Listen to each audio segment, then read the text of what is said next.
అదే మీరు పార్టీని విడిచి వెళ్లే ముందు ఏదైతే ఇంతకుముందు అన్నామో మూటేముల సర్దుకొని పోయారని టీఆర్ఎస్ పదే పదే బీఆర్ఎస్ పదే పదే అంటుంది.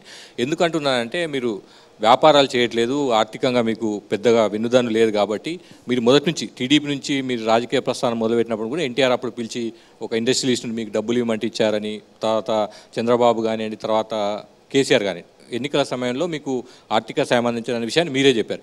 ఇప్పుడు కూడా ఈ ఎన్నిక కంటే అంటే అభ్యర్థిని ప్రకటించే ముందు కూడా ఇదే జరిగిందన్న అంశానికి సంబంధించి బలంగా వినిపిస్తుంది. దానికి సంబంధించి మీరేమంటారు?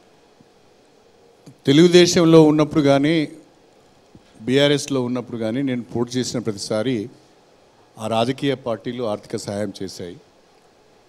నాకున్న మిత్రులు కావచ్చు, శ్రేయోభిలాషులు కావచ్చు, వాళ్ళు కూడా కొంత ఆర్థిక సహాయం చేశారు. దాంతోనే నేను ఎన్నికలను ఫేస్ చేస్తూ వచ్చాను. కానీ ఇప్పుడు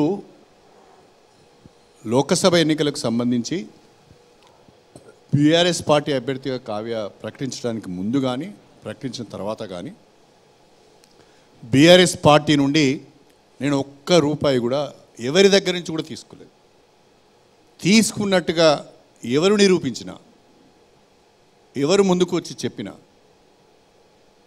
నేను ఎమ్మెల్యే పదవికి రాజీనామా చేస్తాను, నైతిక బాధ్యత వహిస్తూ మా అమ్మాయిని కూడా పోటీ నుంచి విరమింపచేస్తాను. ఇంతకంటే పెద్ద ఛాలెంజ్ కానీ సవాళ్ళను కానీ లేదని నేను అనుకుంటున్నా. ఇంతకంటే మంచి అవకాశం కూడా వాళ్ళకు లేదు. నా ప్రత్యర్థులకు కూడా, నా మీద విమర్శలు చేసే మా ప్రత్యర్థులకు కూడా నేను ఒక మంచి అవకాశం ఇస్తున్నా, ఓపెన్ ఛాలెంజ్ చేస్తున్నా. రండి, రాజయ్య గారా, దయాకర్ రావు గారా, పలరాజేశ్వర రెడ్డి గారా, కేసీఆర్ గారా, హరీష్ రావు గారా, కేటీఆర్ గారా, ఇంకెవరైనా మీరు రండి, మేము డబ్బులు ఇచ్చాం, మేమే తీసుకుపోయి ఇచ్చాం, మేమే ఇచ్చాం అని చెప్తే మీరు దానికి ఎవిడెన్స్ చూపించండి, బాధ్యత వహిస్తారు. శ్రీహరి గారు అంటే అంతేగాని పిచ్చి పిచ్చిగా మాట్లాడొద్దు, అనవసరమైన విమర్శలు చేయొద్దు, దిగజారి మాట్లాడొద్దు. మీరు ఒక్క రూపాయి కూడా తీసుకోవాలంటున్నారు. కానీ వాళ్ళు పార్టీ సర్కిల్లో ఉన్నది ఏంటంటే 21 కోట్ల రూపాయలు తీసుకున్నారు. నేను చెప్తున్నా కదా, మళ్ళీ దాన్నే రిపీట్ చేస్తున్నారు. నేను చెప్తున్నా ఇంతకంటే ఓపెన్ ఛాలెంజ్ ఏం కావాలి? నేను 5 కోట్ల, 10 కోట్ల, 20 కోట్ల, 100 కోట్ల, ఎన్ని కోట్లైనా ఎవరిచ్చారు, ఎప్పుడు ఇచ్చారు, ఎక్కడ ఇచ్చారు, వాటి సంబంధించి ఏం ఆధారాలు ఉండవు కదా. అంటే రాజకీయ పార్టీల మధ్య నేతల మధ్య ఆధారాలు లేవని, రిసిప్ట్లు అవన్నీ ఏమి ఉండవు కదా. ఆధారాలు లేవని పిచ్చి పిచ్చిగా మాట్లాడతారండి? ఆధారాలు లేవని పిచ్చి పిచ్చిగా మాట్లాడతారా? నేను డబ్బులు తీసుకొని ఉంటే ఇంత ధైర్యంగా నేను మాట్లాడానండి. ఎక్కడో దగ్గర నా మనస్సాక్షి, నా ఆత్మ నన్ను పీక్తా ఉంటుంది వెనుకకు. బట్ ఇవాళ నేను ఇంత ధైర్యంగా మాట్లాడుతున్నానంటే ఐ హ్యావ్ దట్ గట్స్. నాకు ఆ కాన్ఫిడెన్స్ నేను తీసుకోలేదు అనేది ఆత్మవిశ్వాసం నాకు ఉంది. వాస్తవం ఏందో నాకు తెలుసు కాబట్టి నేను చెప్తున్నా. విధవ మాటలు మాట్లాడొద్దు, విధవ ఆరోపణలు చేయొద్దు, రాజకీయాల్లో దిగజారుడు రాజకీయాలు వద్దు. నిజంగా మీరు నాకు డబ్బులు ఇచ్చి ఉన్నట్లయితే మీరు సాక్ష్యం చెప్పండి, నేను దానికి బాధ్యత వహించడానికి సిద్ధంగా ఉన్నా.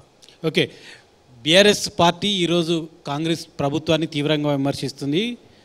కాంగ్రెస్ ప్రభుత్వం వచ్చింది, కరువు వచ్చిందని చెప్తున్నారు. మొన్న అసెంబ్లీలో మీరు బీఆర్ఎస్ పక్షాన ఉండి మేడిగడ్డ కుంగిపోవడానికి, మేడిగడ్డ బ్యారేజ్కి సంబంధించిన అంశానికి సంబంధించి పూర్తిగా బీఆర్ఎస్ ఆనాటి ప్రభుత్వాన్ని సమర్థించుకునేటట్లే మాట్లాడారు. కుంగిపోవడం, పిల్లర్లు కుంగిపోవడం కానీ, ప్రాజెక్టు విషయంలో కానీ. ఈరోజు బీఆర్ఎస్ పార్టీ చేస్తున్న ఆరోపణలు, బీఆర్ఎస్ పార్టీ కాంగ్రెస్ ప్రభుత్వం రాగానే అందుకే కరువు వచ్చింది, వాళ్లకు సాధ్యం కాలేదు, ప్రాజెక్టు నిర్వహించడం సాధ్యం కాలేదు, ఇప్పుడు తెలంగాణలో కరువుకు కాంగ్రెస్ ప్రభుత్వం కారణం అంటారు. మీరు ఒక ఇరిగేషన్ మంత్రిగా చేశారు, ఏం చెప్తారండి దీని మీద? కరువుకు ప్రభుత్వాలు, పార్టీలు కారణం కావండి, ప్రకృతి కారణం. వర్షాలు వస్తే కరువు ఉండదు, వర్షాలు రాకపోతే కరువు ఉంటుంది, నెంబర్ 1. కాబట్టి కరువుకు ప్రభుత్వాలకు పార్టీలకు లింక్ పెట్టడం కరెక్ట్ కాదు. కరువును కంట్రోల్ చేయడానికి ఉద్దేశించిన ప్రాజెక్టు ఈరోజు పునరుద్ధరించకపోవడం మూలంగానే కరువు అంటున్నారు, అది కూడా కరెక్ట్ కాదు. రెండవది, మేడిగడ్డకు సంబంధించి నేను అసెంబ్లీలో మాట్లాడినప్పుడు ఒక మాట చెప్పాను. మీరు ఇమీడియట్గా ఎక్స్పర్ట్ కమిటీని వేయండి. మనం మాట్లాడుకోవడం, రాజకీయ పార్టీలు మాట్లాడుకోవడం కరెక్ట్ కాదు. ఎక్స్పర్ట్స్ని వేయండి, నిపుణులను వేయండి. పొరపాటు ఎక్కడ జరిగిందో, డిజైన్స్లో జరిగిందా, కన్స్ట్రక్షన్లో జరిగిందా, ఎక్కడ జరిగింది అనేది వాళ్ళు వెలికి తీస్తారు. దాన్ని రెక్టిఫై చేయడానికి అవకాశాలు ఏమున్నాయో వాళ్ళు చెప్తారు. దాని ప్రకారం మనం వెళ్తే బాగుంటుంది అని చెప్పాను. ఇంకోటి, కేసీఆర్ గారు కూడా మొన్న ఒక తప్పు మాట మాట్లాడినాడు. నేను సీఎంగా ఉంటే, లేకుంటే నేనుంటే ఆడ కుర్చీ చేయించుకొని బాగు చేయి, ఇవే అనవసరమైన మాటలండి. ఏం కుర్చీ చేయించుకొని బాగు చేస్తారండి? డ్యామ్ దగ్గర కుర్చీ వేసుకుంటే నీళ్ళు రావా? నీళ్ళు కొట్టుకుపోవా మనం? కుర్చేసుకొని డ్యామ్ కట్టిస్తాను అట్లా కాదు. అది ఏం జరిగింది వాస్తవంగా అది బయటికి రావాలి. అది నువ్వు చెప్పే మాట కాదు, అది ఇంజనీర్స్ చెప్పాలి. ఇంజనీర్స్ చెప్పి ఇగో ఈ పొరపాటు జరిగింది, దీన్ని ఇట్లా రిపేర్ చేయొచ్చు లేదా ఇది పనికిరాదు అనేది ఇంజనీర్స్ చెప్తే దాని ప్రకారం మనం ప్రొసీడ్ అయితే బాగుంటుంది.